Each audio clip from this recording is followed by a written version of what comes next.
Shri Sai Ram, invoking the blessings of the Almighty, respected elders, distinguished guests, and participants from around the world, Sai Ram and good evening.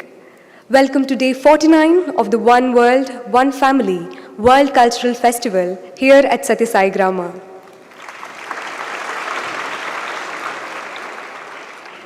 Today, we are honored to welcome amidst us Shri B.Y. Vijagendra, Member of Karnataka Legislative Assembly and Karnataka State President of the Bharatiya Janata Party. We welcome you, sir. We also have Mr. N.S. Srinivasamurthy, Honorary Consul of Vietnam. We welcome you, sir.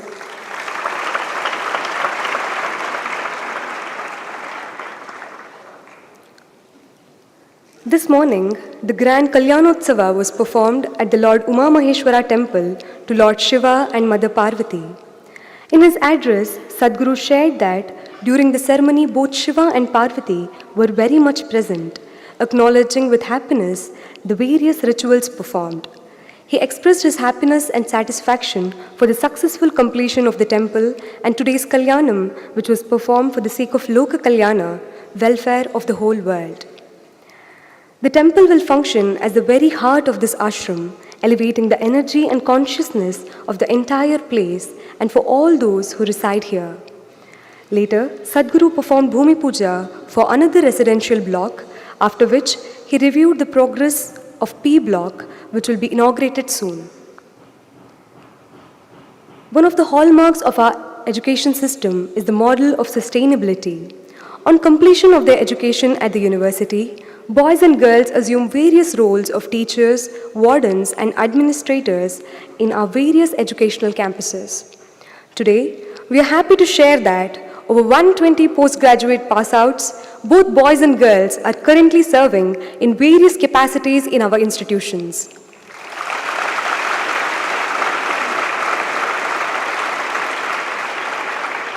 This evening, as part of the Know Your Mission, we have Mr. Gaurav M., Pradhana Palaka of Sri Satya Sai Sharada Niketanam, presenting on various aspects of the Mandya campus.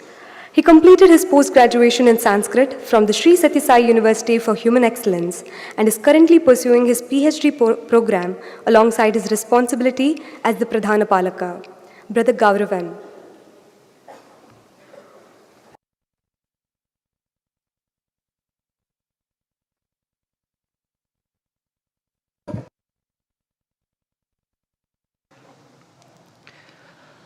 Om Shri Sai Ram, offering a collective pranams at the lotus feet of our master Sadhguru Sri Madhusudan Sai, the only one who thinks about our highest welfare.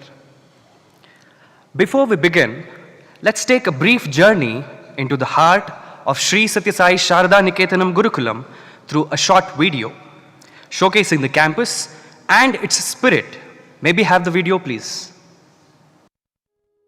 In a time when education is often seen as a commodity, there remains a sanctuary where knowledge is imparted as service to society and wisdom is shared with hearts full of compassion. Amid the peaceful fields of Mandya, known as Sakkare Nadu, the land of sweetness, stands a haven like no other. Here, learning is cherished, love embraces every child, and transformation unfolds each day. Sri Satya Sai Sharada Niketanam Gurukulam was born from a vision of selfless service only months after the establishment of Sri Satya Sai Vidya Niketanam in Gulbarga. On 11th February 2012, guided by faith, Chief Mentor Sri B.N. Narasimhamurthy set out to find the land destined for this new chapter in Sai's mission. When a devoted resident offered 10 guntas of land with humility and trust, the seed was planted for something extraordinary. At the auspicious dawn of Mahashivratri on 20th February 2012, Bhumi Puja was performed for the birth of the campus. In Sai's mission, every moment is meaningful. The dream to educate children in rural Mandya drew support from far and wide. Devotees from the United Kingdom, part of the Sai Anugraham Charitable Trust, along with the devotees from Singapore, came forward to lend their support in building this campus. Alumni joined hands and came forward to educate children in their own might. On 1st of June 2013, the first batch of students walked into the campus, their hearts filled with hope and gratitude. From humble beginnings, the institution blossomed into an edifice for transformation, a place where character is nurtured and futures are crafted with care. The land is steeped in history. 2 centuries ago, the ascetic Channabasappa performed penance in Maradevanahallி, wishing to rebuild a small Shiva temple known as Gavi Siddheshwara. Time did not allow him to fulfill this dream, but today his spirit is honored with a statue and the temple has been lovingly restored. Alongside it, a meditation hall arose in 2015, fulfilling the vision of a devotee of Bhagwan Baba. The everyday rituals and puja is performed by the students of the Gurukulam. Majestic in its presence, the Shiva temple features an elliptical lingam soaring high, a symbol of the cosmos guarded by a grand Nandi in front of it. This sublime monument stands as a testimony to devotion, vision, and divine timing. Every village is watched over by its guardian deity. Here, Goddess Maramma Devi's temple was carefully restored as it was dilapidated, nurturing harmony and growth throughout the community.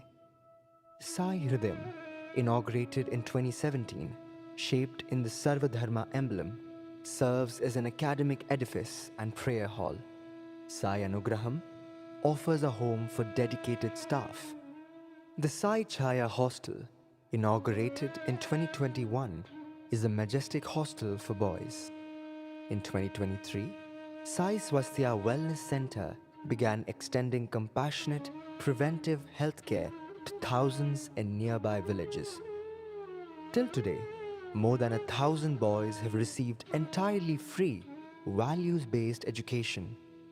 Teachers serve as mentors, and parents join in seva activities, both at the Gurukulam and at the hospital in Mudenahalli. Students flourish in academics, sports, fine arts, life skills, and spiritual wisdom. Sri Satya Sai Sharada Niketanam is not merely a school. It is a sanctuary of character where education is a sacred mission, nurturing children by offering both secular and spiritual education, forever changing lives.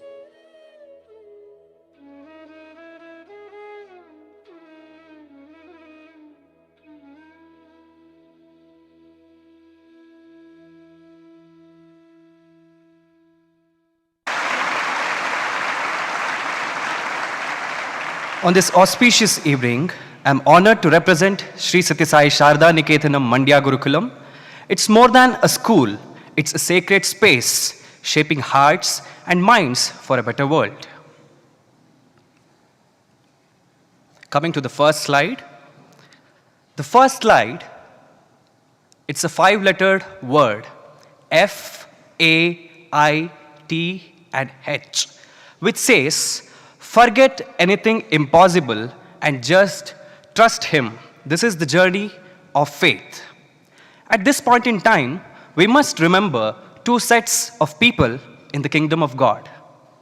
The first set of people are our devotees from the United Kingdom, the Sai Anugraham Charitable Trust, the brothers and sisters, and our extended family at London, who stood with the firm faith with Swami and trusted Him. And the following slides are the testament for their faith. The second set of people are our elders of the institution who have completely dedicated their lives to this mission. Some of them whom we must remember at this point in time, Sri Jairam Reddy Anna, affectionately called as Swami's Hanuman, who was there since the inception of many campuses. Sri Anantamurthy Sir and Chaya Amma, who took care of Swami's children and the institution as their own. Sri Rajshekar Anna, who had dedicated his entire life to this mission in various capacities. Adding to them, we also have many teachers, elders, brothers and sisters who were part of this wonderful journey of faith. What's special with this garden of flowers? Of course, the red dahlia flower. This red dahlia flower reflects the students, staff, devotees, the patients who come to the hospital, and all our centers across the world, the One World, One Family Global Humanitarian Mission, which has all the projects, people, resources, and buildings. You may ask why this red dahlia flower is special. That is because of this. Let's all remember ourselves that we are the special dahlia flowers which is carefully nurtured with pure, selfless love in the magical hands of our beloved Sadguru. Now, let's go a little deep into the evolution of this heaven created by our Sadguru.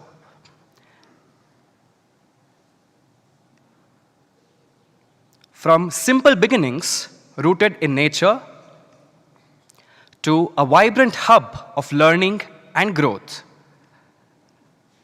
a barren ground of possibilities transformed into a beacon of knowledge, where once whispers of prayers filled the air, there now shines the sacred Shiva Kshetra, where a sacred dream was sown, now stands a beacon of timeless excellence. Brick by brick, the promise of a home was built for all his students at the campus, which stands as a sanctuary of living with love and harmony.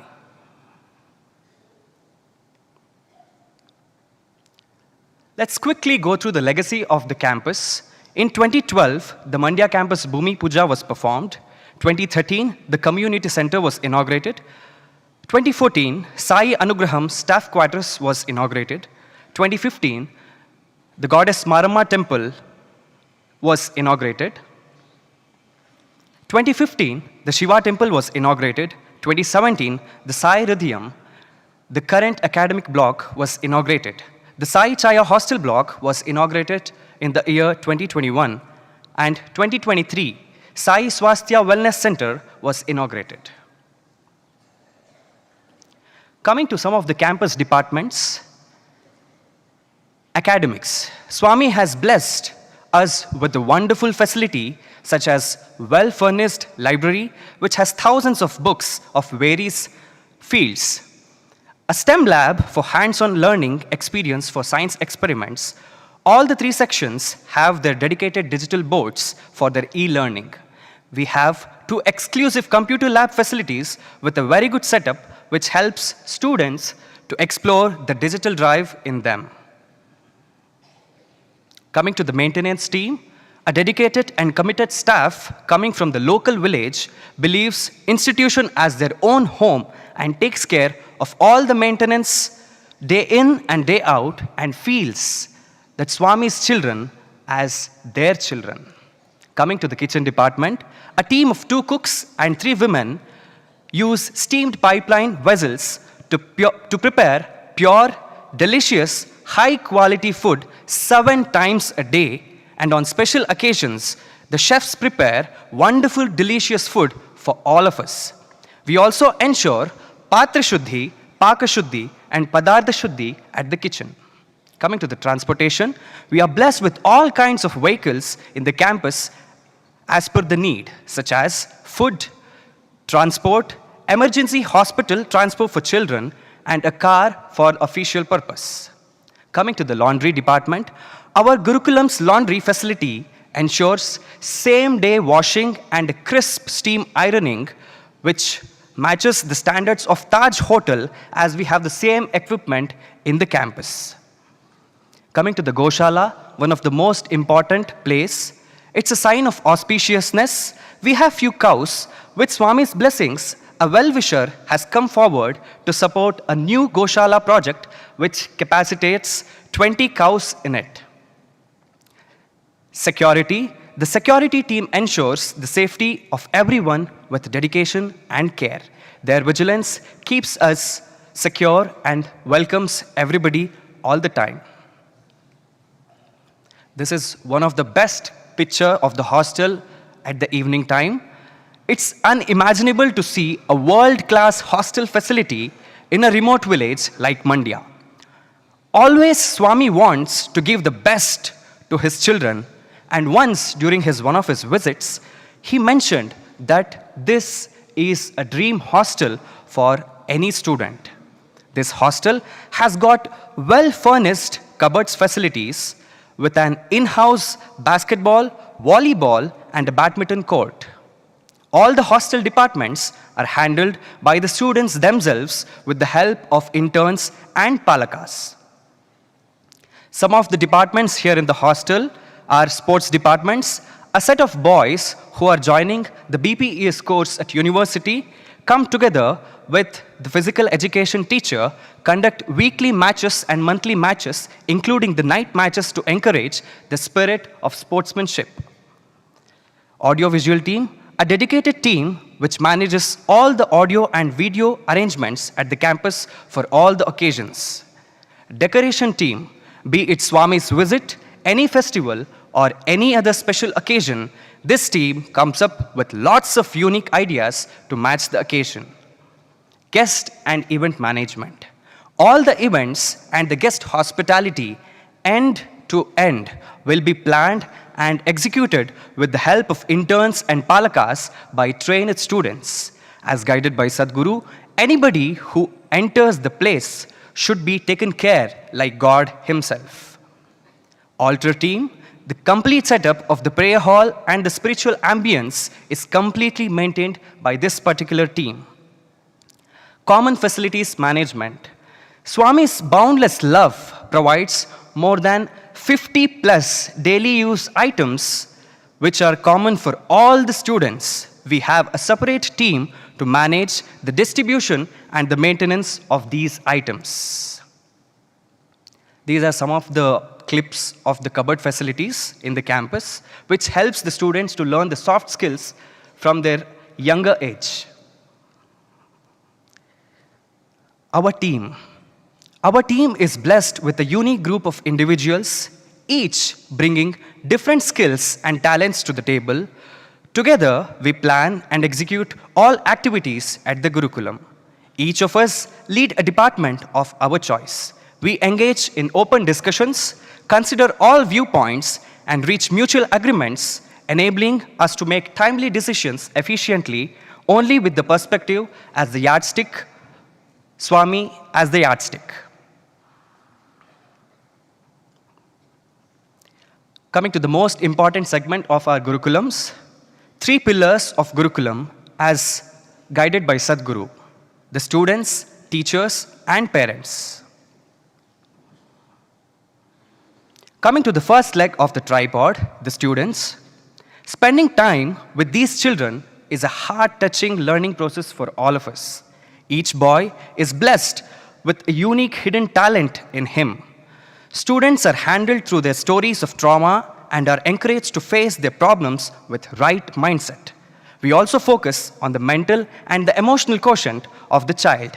Therefore, there are many stories of many students. Together we learn, together we grow. Coming to the second leg of the tripod, our dedicated teachers provide personalized care and academic support to every child. Spiritually inclined, they actively engage in weekly Tattva Samiksha sessions, discussing spiritual concepts and sharing personal transformational stories. This was one such occasion where Swami spoke to each of the staff member when he had come to the campus. The strength behind every student's success. Coming to the third leg of the tripod, parents. They are the integral part of our Gurukulam.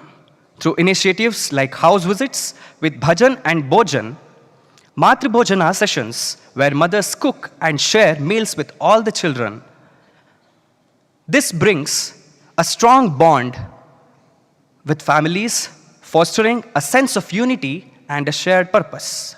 We now have a small clipping on the impact of parent seva. These are some of the clippings of the Matru Bhojana and the house visits.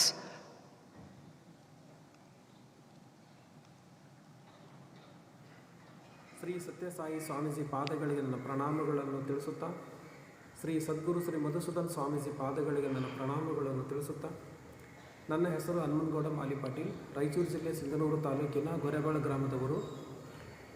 ಕುಟುಂಬ ಸಮೇತ ಮಂಡ್ಯ ಕ್ಯಾಂಪಸ್ಸಿಗೆ ನಾವು ಸೇವೆ ಮಾಡಲಿಕ್ಕೆ ಬಂದಿದ್ದೇವೆ.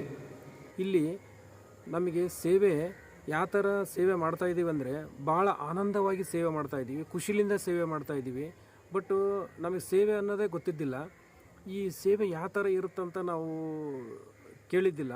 But ಇಲ್ಲಿ ಒಂದು ಸೇವೆಗೆ ಬಂದಾಗ ನಮಗೆ ಬಹಳ ಅನುಭವ ಆಯಿತು. ಈ ಥರ ಸೇವೆ ಇದೆಯಾ, ಈ ಥರ ಮನುಷ್ಯ ಸೇವೆ ಮಾಡ್ಬೋದಾ ಅಂತ ತಿಳ್ಕೊಂಡು ಬಹಳ ಖುಷಿಲಿಂದ ನಾವು ಸೇವೆ ಮಾಡ್ತಾಯಿದ್ದೀವಿ. ಬಟ್ ಸೇವೆ ಮಾಡುವಾಗ ನಮಗೆ ಪ್ರತಿಯೊಬ್ಬರು ಸಿಬ್ಬಂದಿ ವರ್ಗದವರಾಗಲಿ, ಅಡುಗೆ ಮಾಡುವವರಾಗಲಿ, ಪ್ರತಿಯೊಬ್ಬರು ನಮಗೆ ಭಾಳ ತುಂಬ ಸಪೋರ್ಟಾಗಿ ನಿಂತ್ಕೊಂಡಿದ್ದಾರೆ. ಇಲ್ಲಿ ಏನೇ ಕೆಲಸ ಮಾಡಿದ್ರೂ ನಾವು ತುಂಬ ಮನಸ್ಸು ಇಚ್ಚಿ ಕೆಲಸ ಅಂತ ಅಲ್ಲ, ಇದು ಒಂಥರ ಸೇವೆ ಅಂತ ತಿಳ್ಕೊಂಡು ನಾವು ಮನಸ್ಸೋ ಇಚ್ಛೆಯಿಂದ ಸೇವೆ ಮಾಡಿದ್ದೀವಿ. ಈ ಸೇವೆ ಮಾಡಲಿಕ್ಕೆ ಅವಕಾಶ ಕೊಟ್ಟಂಥ ಶ್ರೀ ಸದ್ಗುರು ಶ್ರೀ ಮಧುಸೂದನ್ ಸ್ವಾಮೀಜಿ ಪಾದಗಳಿಗೆ ನನ್ನ ಪ್ರಣಾಮಗಳನ್ನು ತಿಳಿಸುತ್ತಾ, ಹಾಗೂ ಇದೇ ಥರ ಸೇವೆಯನ್ನು ಮುಂದೆ ಹೆಚ್ಚು ಕೊಡಲೆಂದು ಶ್ರೀ ಸದ್ಗುರು ಶ್ರೀ ಮಧುಸೂದನ್ ಸ್ವಾಮೀಜಿ ಹತ್ರ ಕಳಕಳ ವಿನಂತಿ.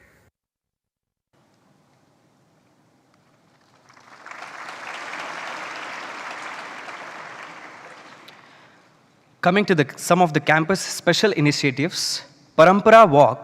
To know the child's mindset better, we take them for a walk to understand their feelings and understand their background. We have a YouTube channel which highlights the events of the campus. The Sadhana Talks helps all the staff and students to reflect on their spiritual sadhana. We also have a Sai Symphony band, brass band in the campus. Gratitude in Action is a Wednesday initiative where all of us come together to discuss and deliberate on the various aspects of Gurukulam to practice gratitude. These are some of the pictures of the cultural programs, the affirmation mirror, and some of the Paravidya exhibitions.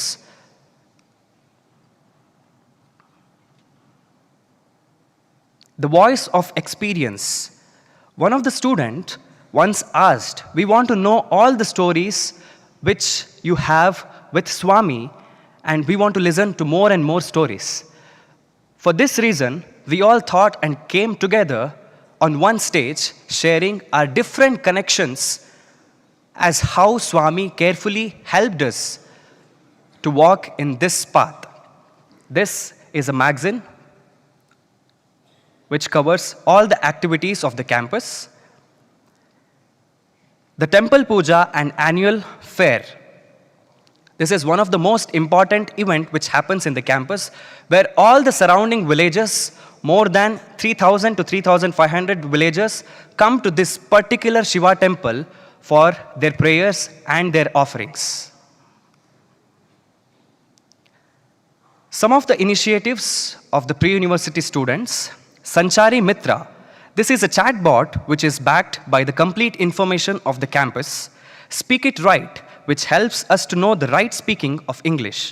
Navaratnas, who have committed themselves to join the Vedic Studies course at the university. Vichara Veda, academic presentations with practical field reports. These are some of the pictures of the events there.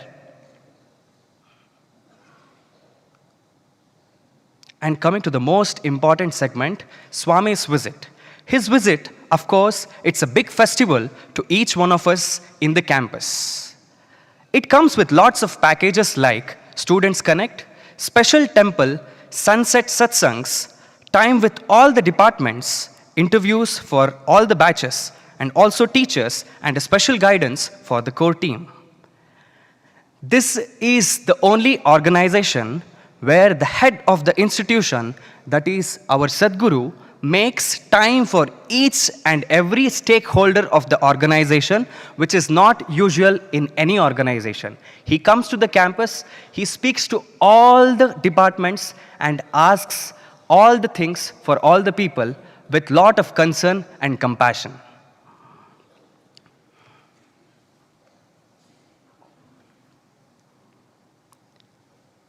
Coming to the outreach program, this is a special program as a connect to the rural students by Digital Drive. The Dell Digital Literacy Program, which acts as a support to all the government school children through this initiative. Last year, we have reached 1,500 students, covered 6 schools, guided by 4 dedicated teachers. This boosted confidence and digital skills in the rural students. This year, having the target of 2,500 students, we want to expand a wide network with 11 schools. We have already covered 8 schools.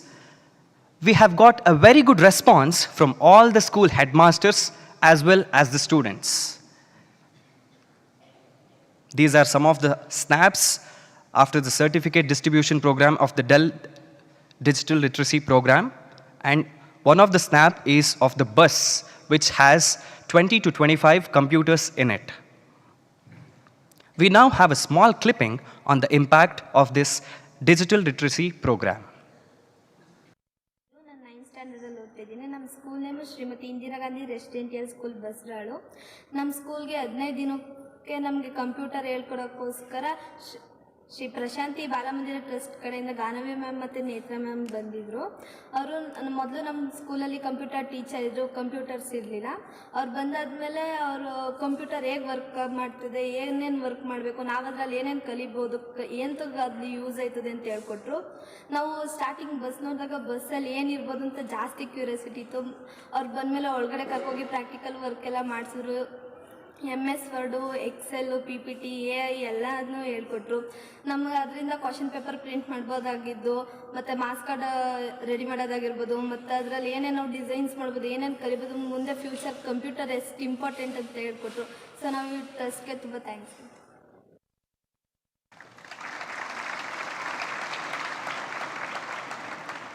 Coming to the Sai Swasthya Wellness Center, over 3,000 people have been screened for diabetics, BP, and other issues from the surrounding villages.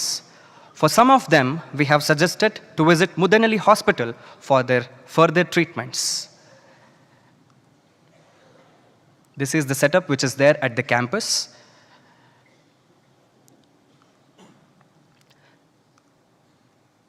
The pathway to human excellence. All the Gurukulams here comes to the cluster campuses from the OBE to the cluster and reach out to the university. Mandya campus acts as a bridge to the Gurukulams to reach the university. Every student receives personalized guidance to follow their passion, supported by strong parental involvement. Hundreds of students are currently pursuing their passion in various fields at our university, with more than 20 to 25 Mandya alumni serving in various departments in our organization. We also have different combinations in the university for them to pursue. This is a special batch which was blessed by Swami. Quality 32. Swami has spent more than an hour with the set of students, inspiring them to take this wonderful path where their purpose meets their passion.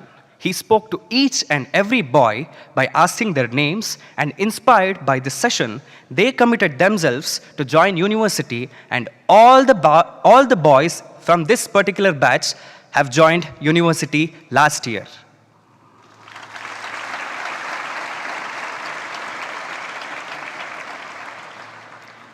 Mission 55, the current 12th batch has named themselves as Mission 55 to commit themselves to this mission. Coming to the conclusion, I would like to end with a wonderful small message. Standing Boy of Nagasaki. This famous photograph, taken in August 1945 after the atomic bombing of Nagasaki, captures a young boy solemnly carrying his deceased brother on his back.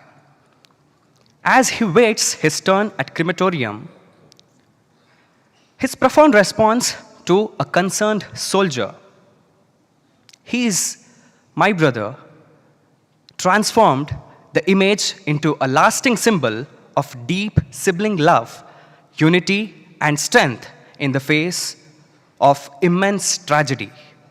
To ensure the power of this moment is not lost, with my words, I'm going to read out the message that Japan conveyed with this photograph to the whole world. "He is not heavy, he is my brother, she is my sister. If he falls, raise him. Even if you get tired, help him. And if his support is weak, and if he makes a mistake, forgive him. And if the world abandons him, carry him on your back, because he is not heavy, he is your brother."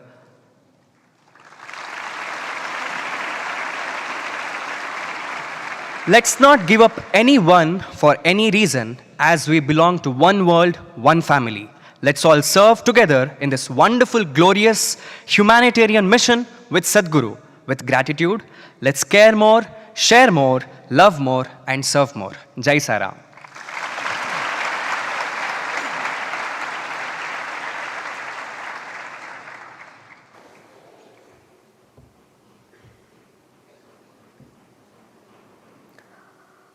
After the grand and glorious Dasara celebrations, we resume the celebration of various countries as part of the One World, One Family World Cultural Festival. This evening, we are delighted to honor the country of Vietnam. Officially known as the Socialist Republic of Vietnam, it is a nation located on the eastern edge of mainland Southeast Asia. With recorded history dating back nearly 5,000 years, Vietnam has journeyed through ancient kingdoms ruled by powerful dynasties, colonization, and finally independence to become a proud and resilient nation that is not only traditionally rich but also culturally vibrant. The country is also known for its beautiful beaches and rivers, breathtaking natural wonders like Ha Long Bay and rice terraces of Sapa, and world-famous cuisine like the Vietnamese pho and banh mi. Vietnam stands as a land where nature, history, and culture harmoniously blend. This evening, we are deeply honored to present the One World, One Family Global Humanitarian Award in the field of education and human development to Mr. Nguyễn Văn Dũng, CEO of the Havina Group in Vietnam. With over a decade of experience in English training, study abroad consulting, vocational education, and traditional international collaborations, has been a driving force in transforming education in his country. Founded in 2011, Havina has become a pioneer in personalized learning, operating multiple education brands and training centers across Vietnam, Singapore, and Australia, in partnership with global organizations such as Pearson, National Geographic Learning, and IDP. Under his guidance, Havina fosters a community where students, teachers, and parents are encouraged to pursue academics, creativity, and service, nurturing the full potential of every learner. Guided by the mission, Education for Happiness and Prosperity, Nguyễn Văn Dũng has made lasting contributions to the education ecosystem in Vietnam, inspiring generations to come. Though he is unable to join us in person today, we are delighted to present a video of his acceptance address. May we have the video, please? Good morning from Vietnam. Respected Sadhguru Sri Madhusudan Sai, distinguished guests, fellow humanitarians, dear brothers, sisters, I'm deeply humbled to receive the Global Humanitarian Award on behalf of my beloved country, Vietnam. This honor is not mine alone. It belongs to teachers who dedicate their lives to guiding students, to the volunteers who give their time with love, and to the countless young people of Vietnam whose dreams inspire us to keep serving. In Vietnam, we have witnessed the transformative power of education and training. It's not only about the lessons and the textbooks, It is about dignity, hope, and the opportunities. When a child, whether it's in a city or a remote village, is given a chance to learn, a door is to a brighter future is opened.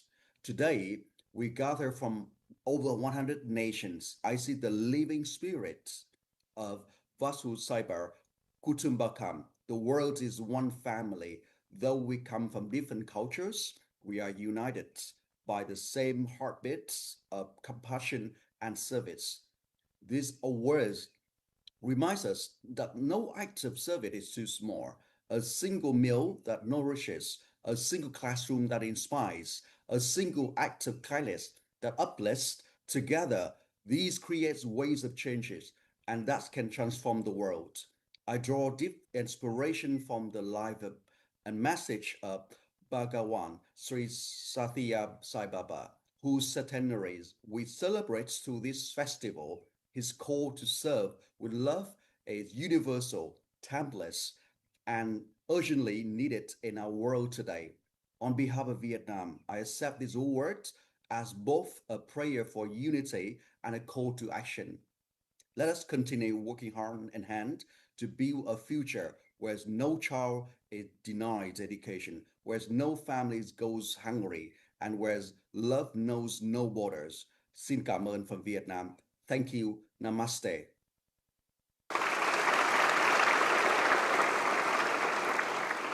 We invite Ms. Asuka Pham to please receive the award on behalf of Mr. Nguyễn Văn Dũng.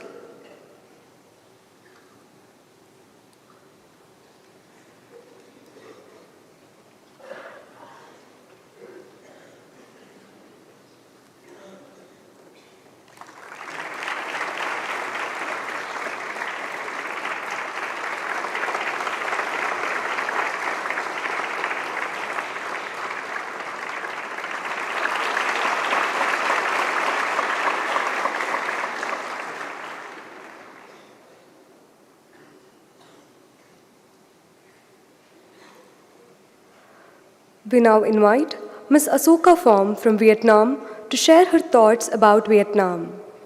Born in Hanoi, the capital city of Vietnam, she currently serves as an executive assistant in a multinational garment company. Alongside her professional role, she also contributes as an assistant to La Chaine de Rotisseries Vietnam National Village, a global community of nearly 25,000 members united by the spirit of brotherhood, friendship, and camaraderie with a shared passion for the culinary arts. With her diverse experiences in both the corporate and cultural spheres, Ms. Asuka brings with her a unique perspective of growth, service, and transformation. Ms. Asuka, please.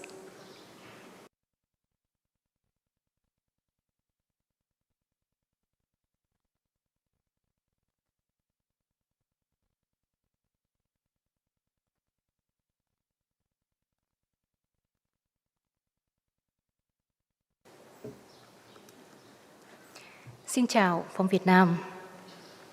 With a heartfelt gratitude, we honor Sadhguru Sai for bringing us together as the One World, One Family World Cultural Festival. Today, I am proud to share Vietnam, a country of resilience, rich traditions, and warm hospitality. Vietnam stretches gracefully for over 2,000 miles in the shape of an elegant S. To the north, we border China, to the west, Laos and Cambodia, and to the east, a magnificent coastline open to the sea. Home of more than 100 million people, our capital Hanoi blends 1,000 years of history with modern vitality. Vietnam's landscape is as diverse as its culture, mountain, rice field, and long sandy beaches shaped by the tropical climate. Our official language is Vietnamese, a lyrical tonal language enriched by the many ethnic minority languages. Our currency is Vietnamese đồng. One Vietnamese đồng is 0.003 Indian rupee. We begin with the north, At Hạ Long Bay, the UNESCO site where thousands of limestone pillars rise from the emerald waters. The mystical landscape known as the Bay of Poseidon's Dragons. Moving south, Phong Nha Kẻ Bàng National Park holds the world's largest cave with a vast limestone formation and underground rivers that inspire wonders. In Huế, one of the imperial capital, the majestic citadel and Meridian Gate take us back to the royal court of the final royal dynasty of Vietnam. Nearby is Hội An. The Latin Lee Street preserves the culture of Vietnamese, Chinese, and Japanese heritage, a living postcard of history. Further south, Ho Chi Minh City thrives with energy, a metropolis of skyscrapers and colonial landmarks, symbolizing Vietnam's dynamic spirit. Finally, the Mekong Delta, Vietnam rice basket, alive with the floating market, fertile field, and river culture at the heart of our agriculture. Vietnam culture rests on the triple religion, Buddhism, Confucianism, and Taoism. Above all, ancestor worship, reinforcing family, community, and loyalty. Our cuisine is world famous of freshness and balance. Huế noodle, spicy, rich from the central religion. Phở noodle is a delicate, aromatic, our national dish. Bánh mì, a humble yet iconic street food, and Vietnam coffee, bold, unforgettable, and shared worldwide. There are variety of vegetarian meal options too. Among 54 ethnic groups with diverse attire, the graceful áo dài stand as a symbol of Vietnamese beauty and elegance. Our arts include water puppetry, trèo, cải lương theater. Traditional instruments like đàn bầu and đàn tranh carry out our soul in music. Tết, our Lunar New Year, unite families in joy and renewal. The Hùng King anniversary honors the legendary founder of our nation, a proud symbol of unity and heritage. Ho Chi Minh City was the founding father of modern Vietnam, as known as Uncle Ho, a revolutionary leader who dedicated his life to the country's independence and freedom. In 1987, UNESCO honored him as a world cultural figure for his profound influence in national liberation movement and cultural value worldwide. We honor Thích Nhất Hạnh as a Vietnamese Zen master, poet, peace activist, and one of the world's most influenced spiritual leader, known as the father of mindfulness. Nguyễn Ánh Viên was a Vietnam-style swimmer, known as winning multiple gold medals for the Southeast Asia and international competition. Vietnam is advancing in healthcare, education, social service, while still striving to close gaps in remote areas. Government and charitable effort bring opportunity to care all the communities. The spirit of mutual support lives on the volunteer and youth group deliver education, clean water, hope across the country. Vietnam's story is one of the resilience, unity, and hospitality. Peace remains on our most cherished value, carried from generation to generation.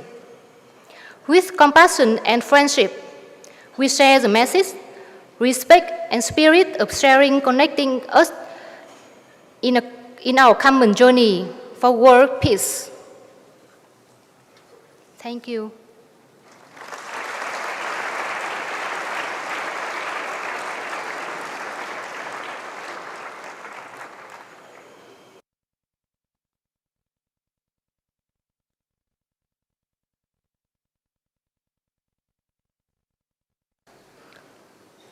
We now invite our esteemed guest, Honorary Consul of Vietnam to India, Mr. N.S. Srinivasamurthy, to address us. Beside his diplomatic role, he has been associated with the All India Agarbatti Manufacturers Association, serves as the treasurer of Karnataka Arya Vaishya Mahasabha, and is the president of the Mysore Silk Cloths Merchants Cooperative Bank. Mr. Murthy, please.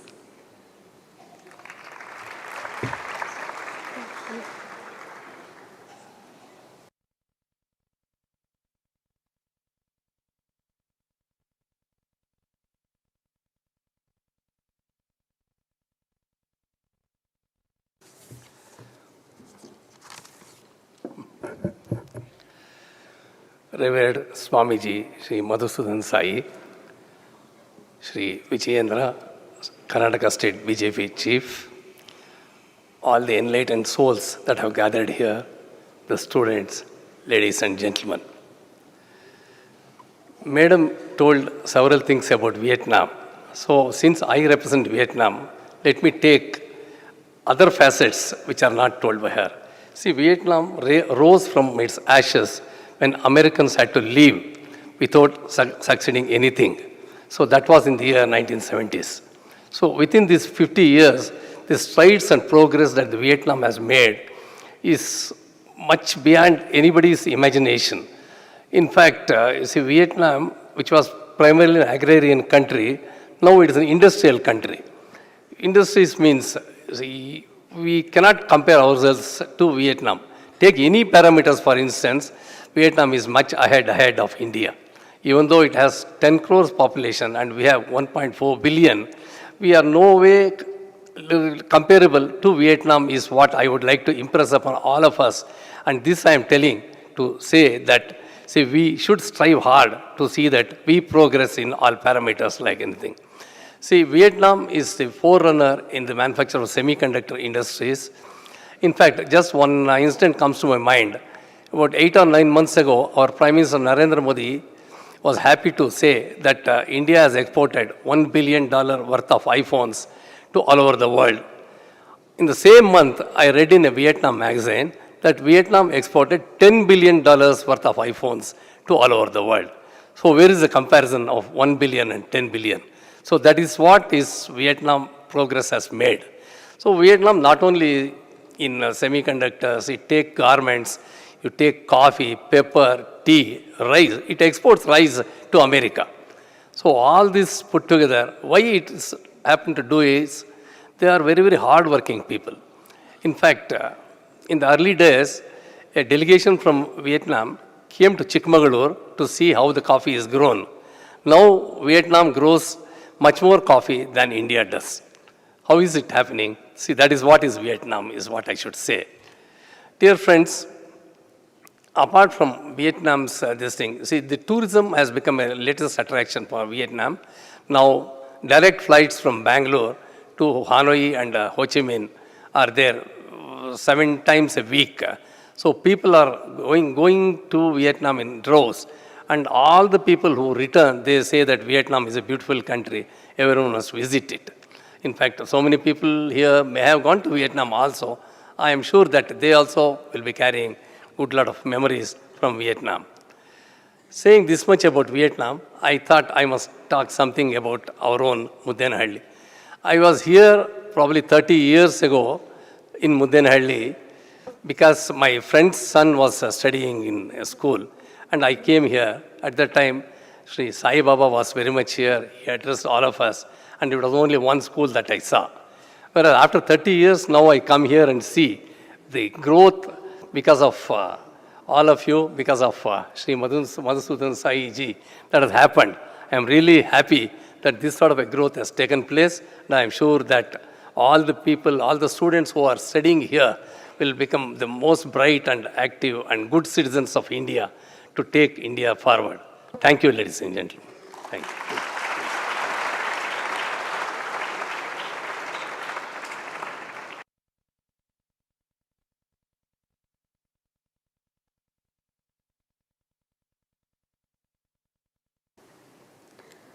We now call upon our chief guest, Sri B.Y. Vijayendra, to address us.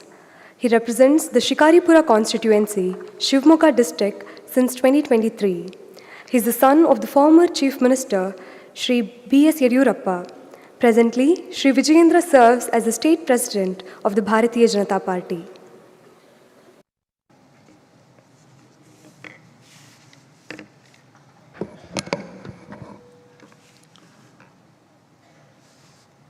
World Cultural Festival 2025.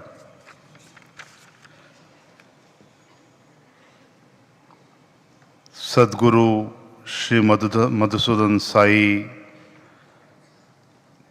Ji, Consulate of Vietnam, Mr. N.S. Srinivas Murthy Ji, dear brother and sisters, and my dear friends. World Cultural Festival, One World, One Family Mission. Respected Sadhguru Sri Madhusudan Sai Ji, it's with immense joy and gratitude I stand before you today at this sacred place of Satya Sai Grama to participate in this grand World Cultural Festival organized by One Family, One World, One Family Mission. At the outset, I offer my humble respect to Sadhguru Ji, whose vision, leadership, and tireless service are inspiring countless individuals to live a life of love, compassion, and selflessness. This mission, born out of timeless spiritual values, has touched lives not only in Karnataka and India, but across continents, reminding humanity that despite of differences of race, religion, language, and nationality, we are indeed one family under one God. What is more important today, or what interests me more, is the timing of this cultural festival, the timing of this World Cultural Festival. When countries are fighting each other for selfishness, for supremacy, and to fulfill their egos, here is a Sadhguru who is working tirelessly for the creation of one world and one family. I really thank Madhusudan Sai on behalf of everybody who are sitting here today. India has always been a land of diverse culture, tradition, and philosophies that have flourished together. The message of Vasudhaiva Kutumbakam, the world is one family, it's not just a slogan, but the very foundation of our civilizational ethos. Dear friends, this festival today beautifully reflects that spirit. Through music, dance, art, and spiritual dialogue, we are celebrating the rich diversity of our cultures while recognizing the deeper truth that binds us all, the eternal values of love, peace, and harmony. Friends, while science and technology can provide comfort and convenience, it is the spirituality and the culture that gives us meaning and direction to life. Institutions like Satya Sai Grama are showing us on how education can be value-based, how healthcare can be selfless, and how nutrition can be universal and how service can be unconditional.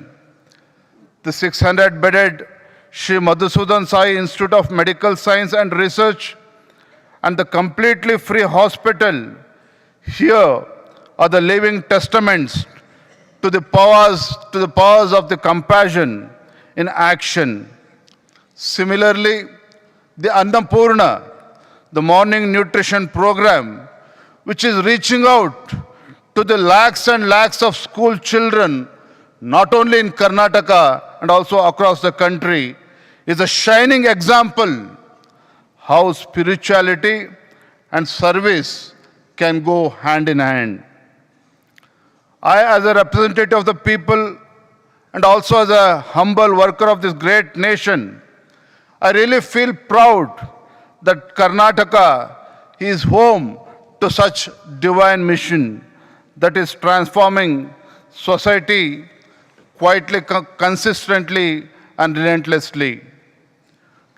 Today, when the world is often divided by conflicts, competition, and narrow self-interest, India has a unique responsibility to share with humanity the timeless wisdom of the universal brotherhood. Festivals like this, World Cultural Festival, are not mere gatherings. They are the moments of consciousness that inspire people to look beyond differences and embrace one another as brothers and sisters and work for the collective good of the society. I'm sure the message of the one world, one family is in fact the message of Sanatana Dharma, that is eternal values that are very relevant today and that were 1,000 years ago. On behalf of the people of Karnataka, I convey my heartfelt appreciation to the organizers of this festival and to the tireless volunteers for such a noble vision of Sadguru Sri Madhusudan Sai is been presented today. And also I take this opportunity. Today I am really glad I am the president of the Bharatiya Janata Party. I am glad because my country Bharat, my country India is headed by none other than Prime Minister Shri Narendra Modi ji. What fills me proud about Shri Narendra Modi ji, he always claims, he always says he is not the Prime Minister of this country, but he is a man who is serving this country 24/7. I'm really glad to share in last 11 years under the dynamic leadership of Shri Narendra Modi ji, India, that is my Bharat, is emerging stronger and stronger. The country which was 11th largest economy, and today I'm proud to say, under the leadership of Prime Minister Narendra Modi ji, India is the 4th largest economy. It's the 4th largest economy. And what inspires me is, today, the Prime Minister of this country, Shri Narendra Modi ji, has received highest civilian awards by more than 20 countries. This is a clear recognition for a Prime Minister of this country, Shri Narendra Modi ji, on the global platform. The vision and the motto of Prime Minister Shri Narendra Modi ji, Vikasit Bharat by 2047, that is, a developed nation by 2047. Respected brothers and sisters and my dear students, I feel it's a responsibility of every citizen of this country, if at all if we have to fulfill the vision of a Prime Minister Shri Narendra Modi ji, a Vikasit Bharat by 2047, I think one of each and every Indian should shoulder this responsibility. With this, before I end my few words, with due respect to Honorable Consulate to Vietnam, Shri Srinivas Murthy ji. Srinivas Murthy ji was comparing India with Vietnam. I'm sure I also agree with Vietnam, which is moving forward on the economic front. But India, as I told, India is not only the fourth largest economy. What is more important is India and Narendra Modi ji, who strongly believes in one world and one family, that is Vasudhaiva Kutumbakam. Narendra Modi ji also, who strongly believes in one world and one family. Today, I'm proud to say that India, under the dynamic leadership of Narendra Modi ji, is the strongest pillar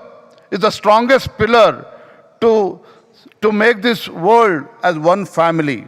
I really thank for our Honorable Prime Minister Shri Narendra Modi ji, not only for taking this country forward and also guiding the world in this right direction. And before I end my speech, before I end my few words, I should thank Shri Madhusudan Sai for giving me this great opportunity. When I entered this campus, I met a couple of volunteers. When I was speaking to them, I really felt as if I'm speaking to Madhusudan Sai ji, because the way they spoke, their humility, their humbleness, I would say this is the eighth wonder of the world. I'm not exaggerating things. It's the eighth wonder of the world. If this beautiful campus has achieved what it has achieved today, it's really because of the blessings of Sadguru Shri Madhusudan Sai. For that, I really thank with my folded hands Sadguruji. Pranam.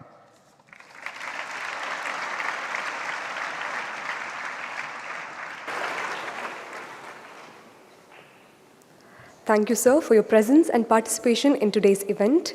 We extend a token of our gratitude to our guest, Mr. N.S. Srinivasamurthy.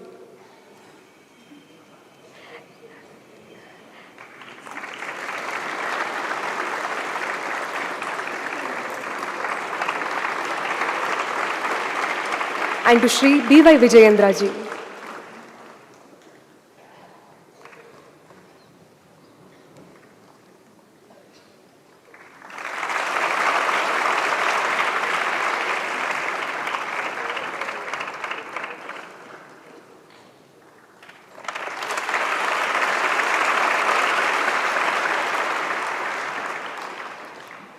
We now humbly pray to Sadguru to bless us with his benedictory message.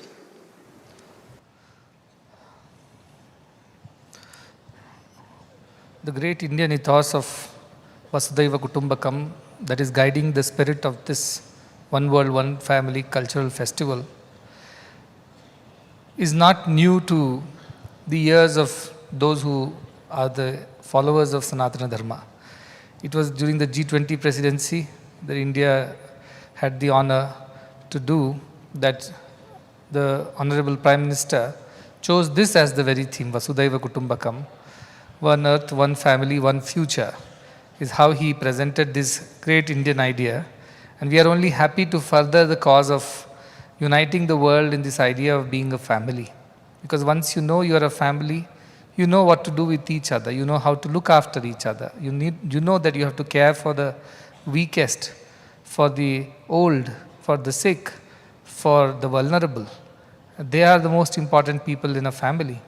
And I think that idea is something that can guide the thought of all nations, starting from India, because for centuries India has stood tall for this great ideal of uniting the world in love and service.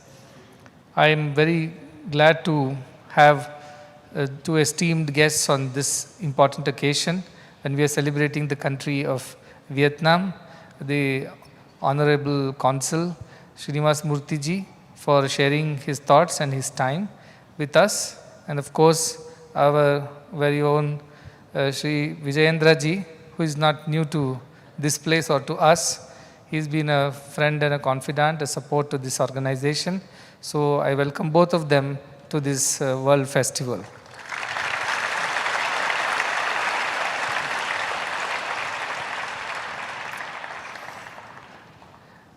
Vietnam did go through a tumultuous past. 20 years of war that tore it apart. The north and the south of the Vietnam, they fought with each other. And so also the countries around Cambodia, Laos, they all got involved in that war. And two big forces on earth then were backing the war. And there was so much of collateral damage that happened. And after so many years of struggle and strife, a country like Vietnam did rise from the ashes, as Mr. Murthy said, and they picked up whatever was left, but they did not want to look back and dwell over their past. Instead, they were looking forward to a future, and they worked very, very hard. As a small country with 10 crore people, it's nothing compared to many other countries in the world. But they worked very hard. They became the manufacturing hub of the world, especially in semiconductors. We know without semiconductors, nothing works. From your car to the cell phones to even the satellites, all electronics and chips, they all are made of semiconductor devices, and they are pioneers in that. And we definitely can take a leaf out of their success story of how one can rise from the ashes and reach the sky. I think something about that, about Vietnam. Of course, it's a beautiful country, very natural, the Mekong River, and its delta, the sea coast, and so many other wonderful things, their culture, art, traditions, their clothing, the embroidery, and their handicrafts. Every one of them is unique, which is truly something that we should appreciate. But what I really appreciate is that after a very difficult past, they rose to the occasion, they worked hard, they fought back, and they came up in life. And all the Vietnamese, I congratulate the Vietnamese for that kind of resilience and strength that they have shown. I think that is something that all can learn from.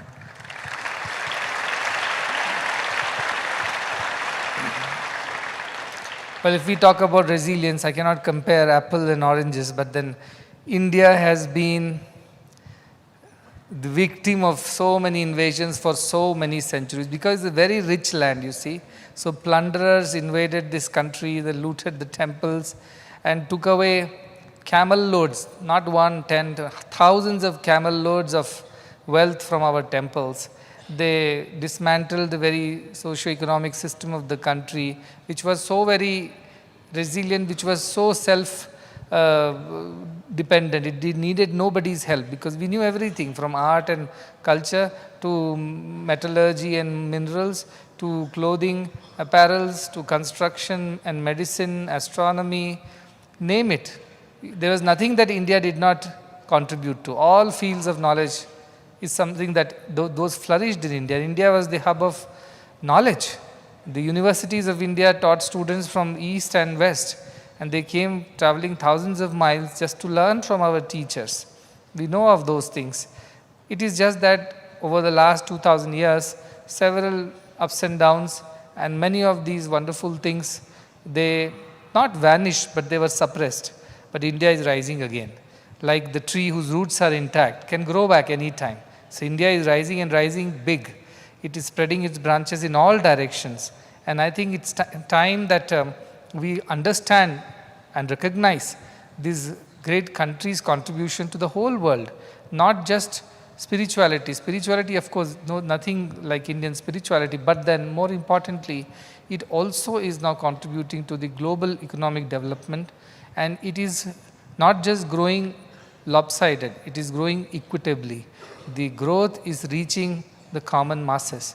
I think for that, I have to truly appreciate the Honorable Prime Minister, whom we had the honor of receiving in this very hall on this very stage 2 years ago for the inauguration of the medical school.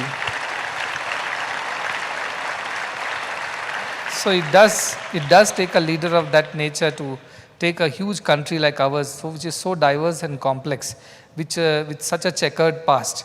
To take it forward is not an easy task, but under his leadership that is happening, and that is something that we are very proud of. While we celebrate the entire World Festival, every country brings something unique to the table. I learned so much from every of these countries, and also from the humanitarians in those countries who are doing so much of good for their people.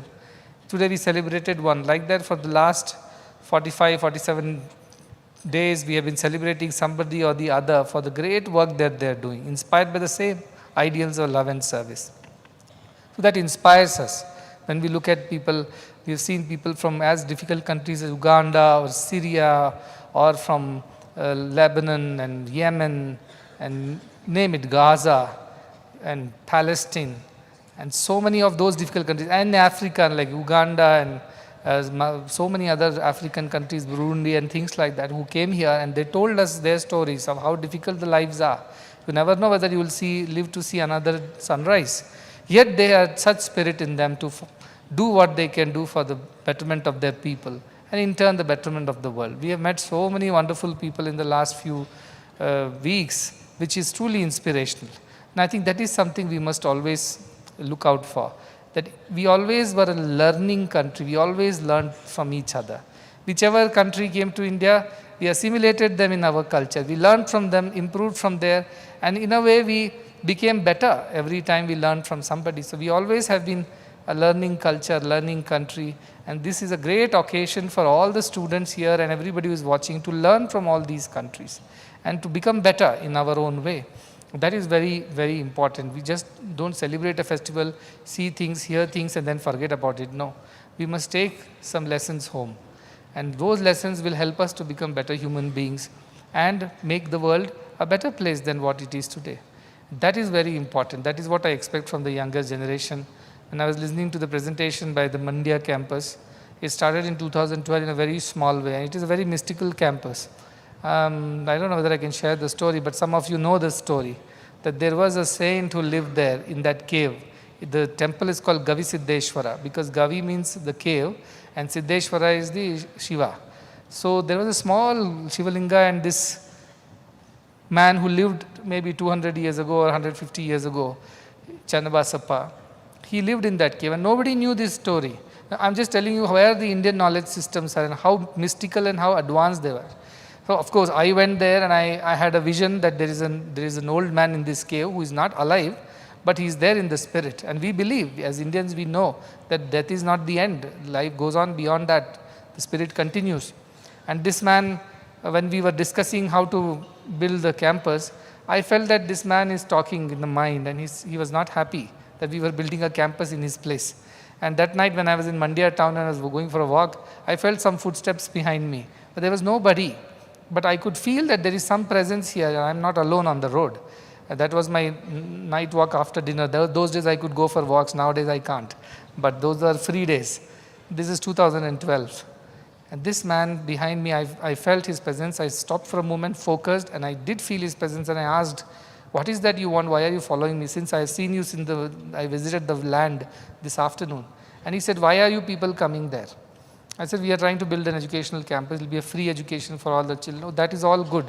Do whatever you want, but don't touch my cave. That's what he told. Don't you disturb my cave. I said, we were trying to build a Shiva temple also, because that's a dilapidated temple. We will add it to our work. He said, do whatever, but don't touch my cave.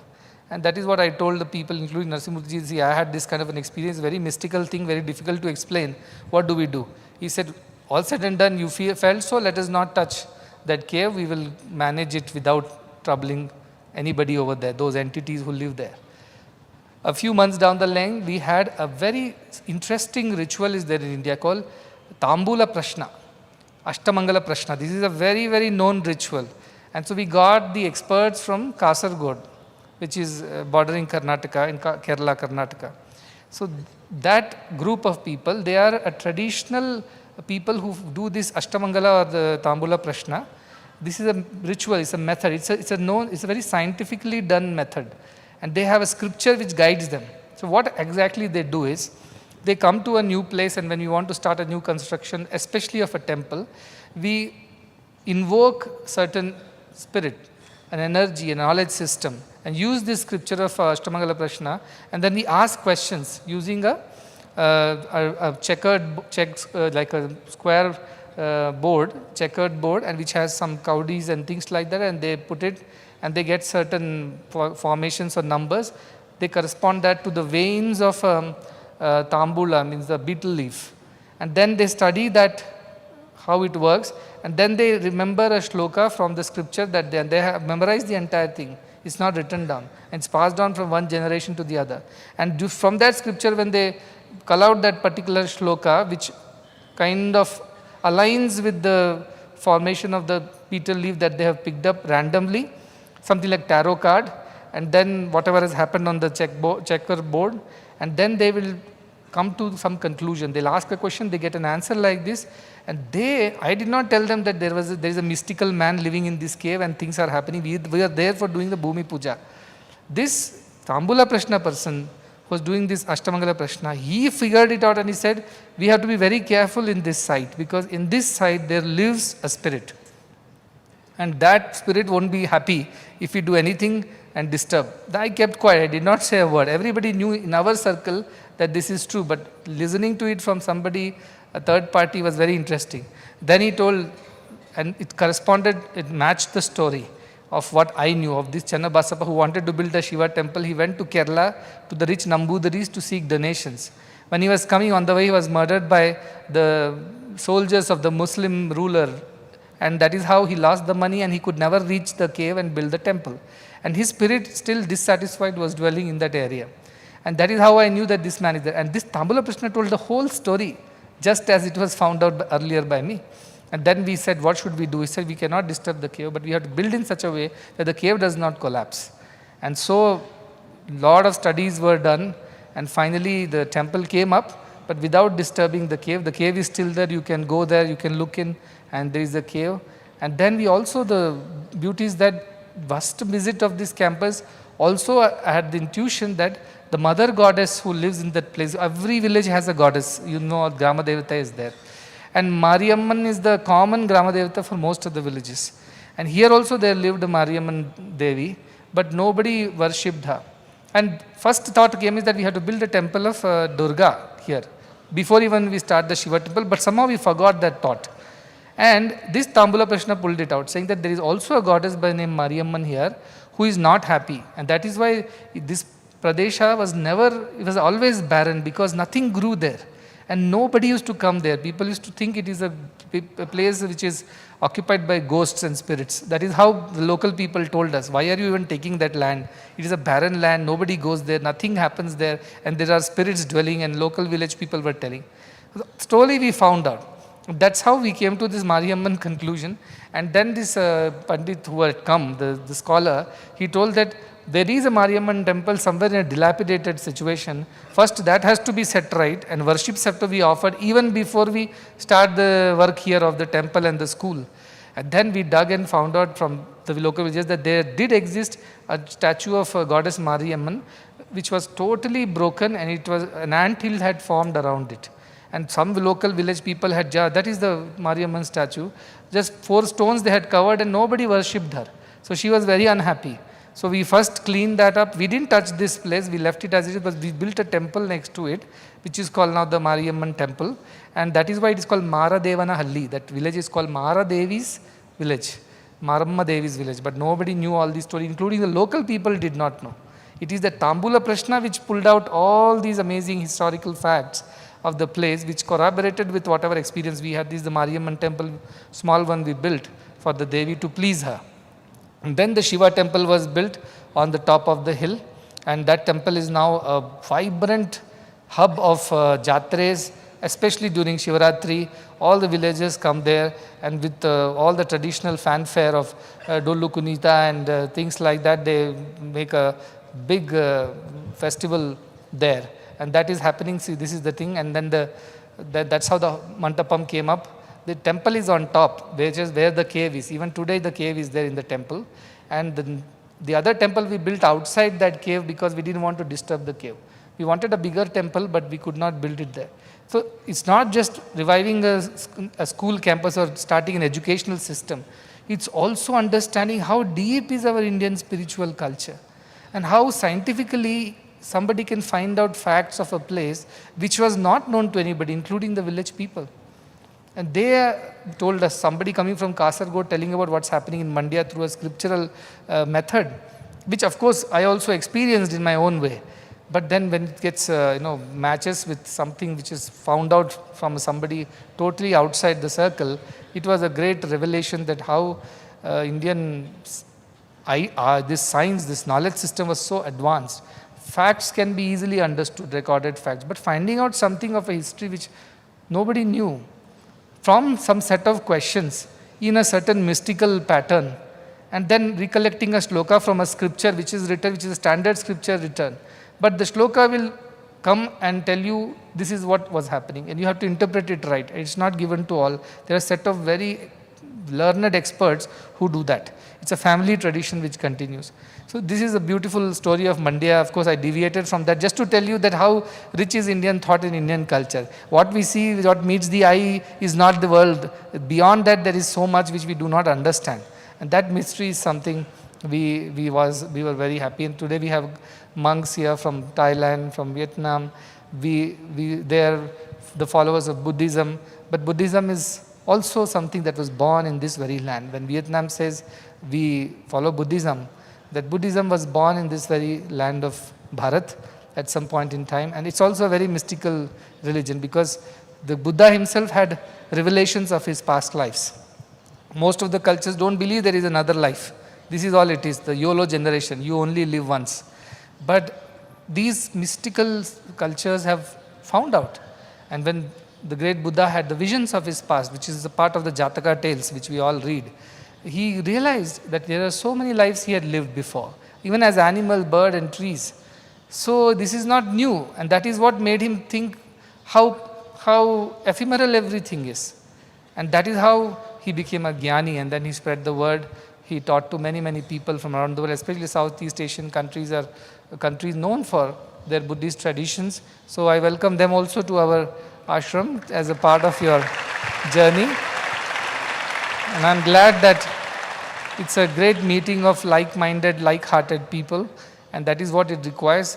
A very productive, constructive dialogue is what the world needs today. When so much of divisive narratives are floating around, we need some constructive dialogue for bringing the world together, and that is the effort which is being put here. And all the seva is nothing but the reflection of great Indian spiritual thought, that we must, Manav Seva is Madhav Seva. To serve man is to serve God. That is how Indians have always thought of serving. So I look forward to working with the brothers and sisters of Vietnam, learning from them, and then helping each other grow in building a better world and making it a better place for the last and the least. Once again, I want to thank our Honorable Consul for coming here and sharing his words on this Vietnam Day, and of course to Sri Vijayendra ji for being here and being a part of this One World, One Family World Cultural Festival 2025, which is a part of the 100th year of Bhagwan Sri Satya Sai Baba. I would invite you again as soon as our new hospital is ready for inauguration, and I hope we can again receive the Honorable Prime Minister to do the honors of dedicating it to the nation. Thanking everybody once again. Sarve bhavantu sukhinah, sarve santu niramayah, sarve bhadrani pasyantu, ma kaschit dukkham apnuyat.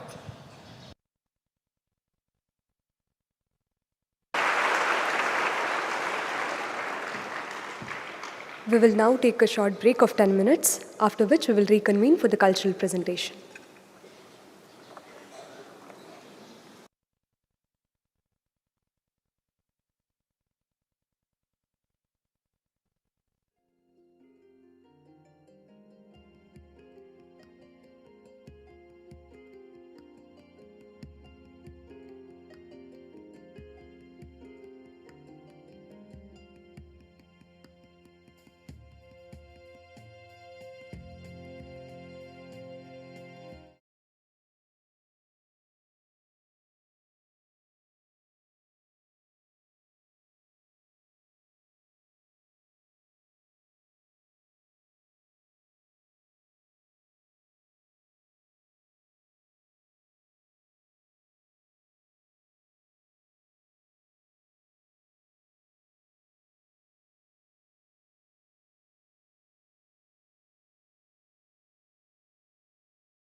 This evening's cultural program represents the tradition of Vietnam, a country where history and heritage live in every song, every dance, and every tradition. In today's dance ballet, artists will perform to 5 themes, which include the ancient folk melodies in the north to the misty highlands where spring brings life and joy, from the magical lantern nights of Hoi to the spiritual rhythms of the central highlands, and finally to the graceful elegance of the conical hat and flowing ao dai. These dance forms are recognized by UNESCO as an intangible cultural heritage of humanity. Today's performances are stories of people, nature, faith, and love. They remind us that culture is the heartbeat of a nation, and that beauty is found in both simplicity and spirit. Brothers and sisters, please put your hands together for these wonderful artists of the Tree White Dance Group who will be presenting the vibrant culture of Vietnam.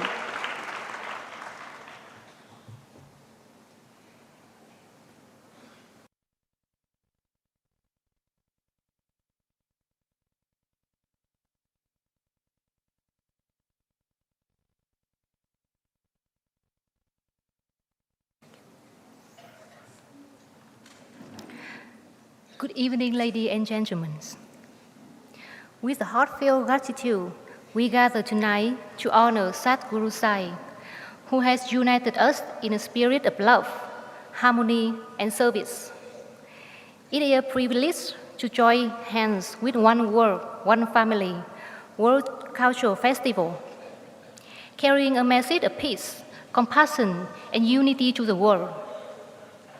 This evening, we invite you on a journey through Vietnam, from the lyrical northern delta to the romantic central region, from the majestic central highlands to the timeless image of the conical hats. Each performance tonight is more than just an artistic display. It is a cultural history told throughout music and dance, allowing us to experience a very nice soul of Vietnam. And now, let us begin the journey with the carol of Quan Họ folk singing, recognized by UNESCO as an intangible cultural heritage of humanity. Here, the non-white how, the flat palm hat, is more than just an accessory. For centuries, it has accomplished festival and love song, twirling gracefully in rhythm of young men and women, sang in call and response. Veritas of hat is a poetic gesture, a greeting, an invitation, and a symbol of elegance and hospitality. Please enjoy the non-white how dance, a graceful opening act and warm welcome from the people from Kinh Bắc.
để câu hát càng vương vấn bâng khuâng quan họ.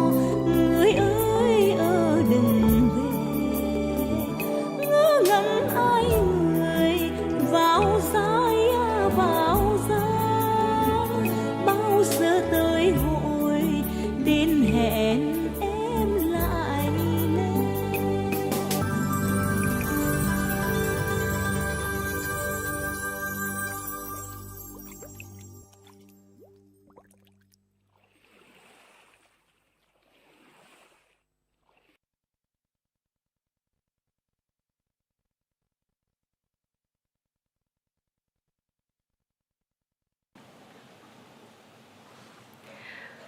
From the quiet beauty of the northern delta, now we rise into the mountains of northern Vietnam, home of the Hmong people, one of Vietnam's 54 ethnic groups.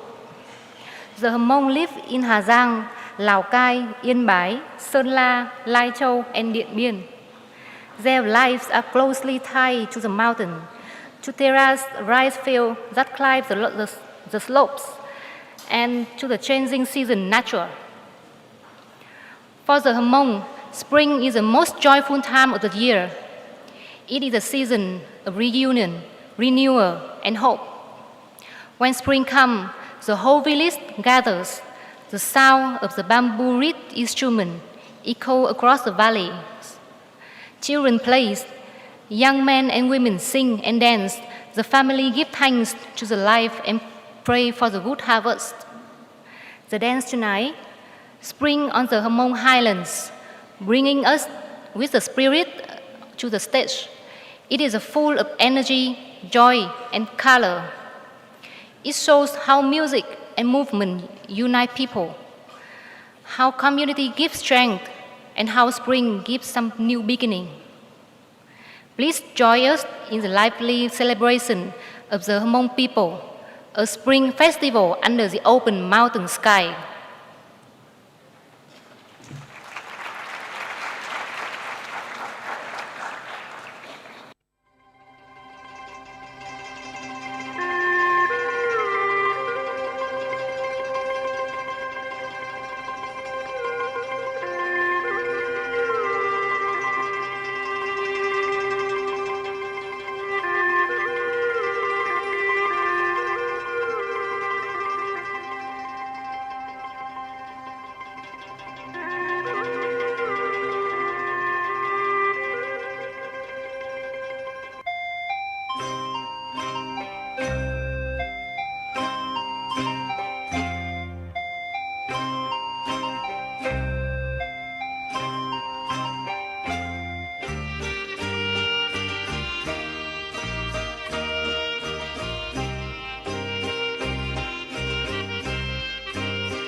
from the mountains.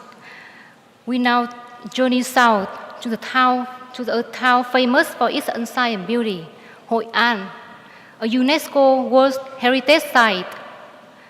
On every full moon night, the people of Hội An turn off electric lights. The town becomes a sea of glowing lanterns. Their warm lights reflect on the Hoài River. Streets, houses, both are lit only by lanterns, creating an atmosphere that feels timeless and magical. In many Asian cultures, lanterns are more than just decoration. They are symbol of happiness, prosperity, reunion, and hope. Lighting a lantern is like sending our wish, a prayer for health, fortune, and peace. Families light lanterns together to honor the past, celebrate the present, and look forward to the future. Our performance tonight, The Red Moonlight, is inspired by the magical night.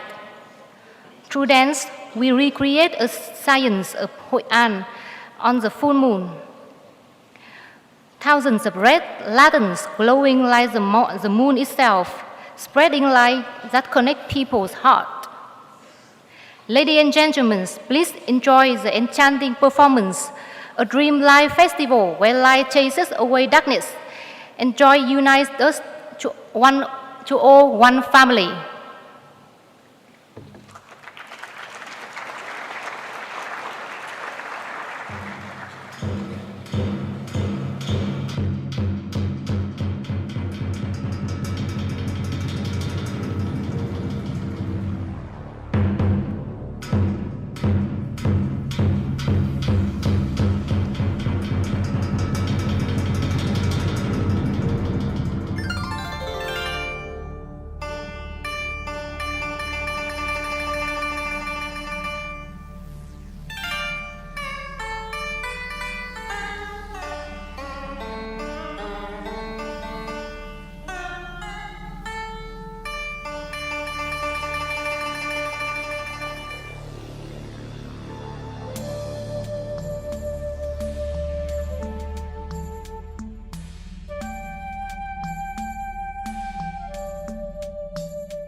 From the Latin district of Hội An, now we travel deeper into the heart of Vietnam, to the Central Highlands, a land of rest, basalt soil, lush forest, powerful waterfall, and above all, the sound of gong. The Central Highlands are home of many ethnic groups, the 𝐴𝐷, the Mnong, the Zarai, and the Bana, each with its own rich traditions. Together, we have created a cultural treasure that the world now recognizes, the gong cultural space honored by UNESCO as the masterpiece of the oral and intangible heritage of humanity. In the Highlands, the gong is more than just a musical instrument. It sounds and believes to carry the message of spiritual world, connecting people with nature, ancestor, and divine. At every festival, the deep rhythm of the gong calls the community together to celebrate, to pray, and to dance. The dance after the Great Highlands captures the vibrant spirit. It shows daily life, farming, hunting, ritual, and expresses the villagers' wish for rain, prosperity, health, and unity. As you watch, let your heart beat with the rhythm of the gong and feel the strength, vitality, and spiritual beauty of Vietnam's Great Highlands.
Our journey now comes to its grand finalize, with the most iconic symbol of Vietnam, the conical hat and the flowing áo dài.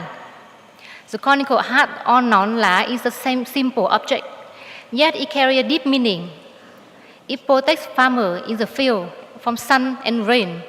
It shades children walking to school. It follows people in their daily lives, a symbol of simplicity, practically, and timeless beauty. The áo dài, Vietnam traditional dress, is equally meaning. Its following line show grace, elegance, and resilience, worn by generations of Vietnamese women.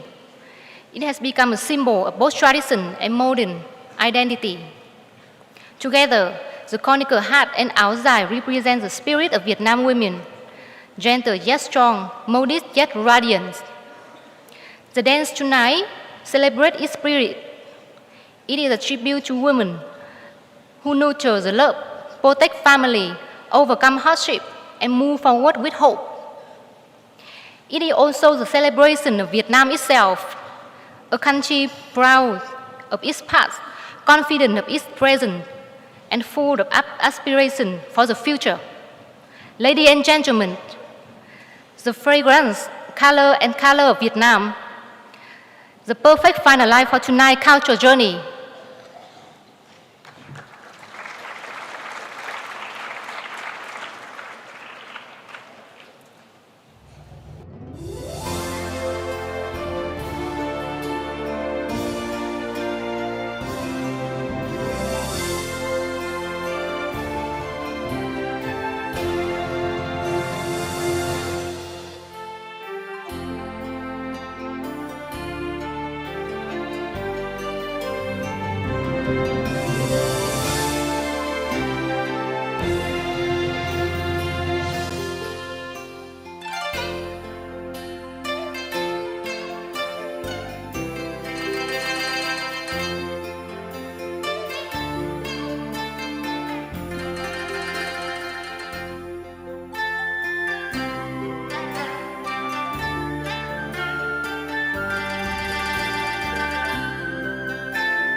Ladies and gentlemen, tonight we are not only enjoy the 5 performances, but also the journey through the spirit of Vietnam, from the grace of the Northern Delta to the vitality of the Highlands, the magic of Hội An and the timeless beauty of the iconic hat. Thank you for sharing this meaningful event with us. May the melodies and images inspire understanding, connection, and peace. Thanks once again, and good night.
We request everyone to kindly rise for the national anthem of Vietnam, which will be followed by the national anthem of India.